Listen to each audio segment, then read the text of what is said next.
विद्यार्थी मित्रांनो, मी Sainath गंदिगुडे S G अकॅडमीमध्ये तुमचं स्वागत आहे. विद्यार्थी मित्रांनो, जर तुम्ही स्पर्धा परीक्षेची तयारी करत असाल तर प्रत्येक स्पर्धा परीक्षेसाठी आशय अत्यंत उपयुक्त तो म्हणजे भारतातील महत्त्वाची शहरे. मला सांगा, कोणत्या भारताच्या शहरामध्ये कोणत्या प्रकारचं स्थान आहे किंवा त्याला कशामुळे म्हणजे चांगल्या प्रकारचं, योग्य प्रकारचं म्हणजे डिमांड आहे, मागणी आहे, असं आपल्याला पाहायचं आहे. तर यामध्ये आपल्याला पहिल्यांदा पाहायचं आहे की अमृतसर शहर. आता मला सांगा, या अमृतसर शहरामध्ये सुवर्ण मंदिर आहे. यानंतर अहमदाबाद.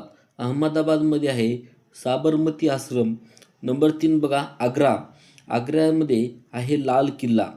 त्यानंतर नंबर 4 कन्याकुमारी. कन्याकुमारीमध्ये आहे महात्मा गांधी मेमोरियल. त्यानंतर 5 नंबरला आहे कानपूर. कानपूरमध्ये आहे कातड्याच्या वस्तू आहेत. त्यानंतर 6 नंबरला आहे कोडाई कॅनॉल. हे कोडाई कॅनॉल हे आहे थंड हवेचे ठिकाण म्हणून ओळखलं जातं. त्यानंतर आता आपल्याला पाहायचं आहे कोणार्क. कोणार्कला आहे सूर्य मंदिर. यानंतर विद्यार्थी मित्रांनो, आता आपल्याला पुढं बघायचं आहे 8वा नंबर, तर तो म्हणजे गंगोत्री. या गंगोत्रीमध्ये आहे गंगा नदीचा उगम. यानंतर 9 आहे चंदीगड. तर चंदीगड हे शहर पंजाब व हरियाणा या 2 राज्याची राजधानी आहे, संयुक्त राजधानी आहे. यानंतर नंबर 10ला आहे जयपूर. जयपूरमध्ये जंतर मंतर वेधशाळा आहे. त्यानंतर 10वा आहे जोधपूर. या जोधपूरमध्ये मोती महल आहे. यानंतर डलहौसी. डलहौसी आहे थंड हवेचे ठिकाण आहे.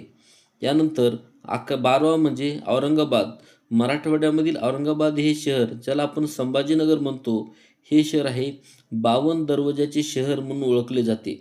त्यानंतर आता आपल्याला पुढं पाहायचं आहे की नागपूरला. आता मला सांगा, नागपूर हे मध्यवर्ती वसलेले शहर म्हणून ओळखले जाते. यानंतर मुंबई.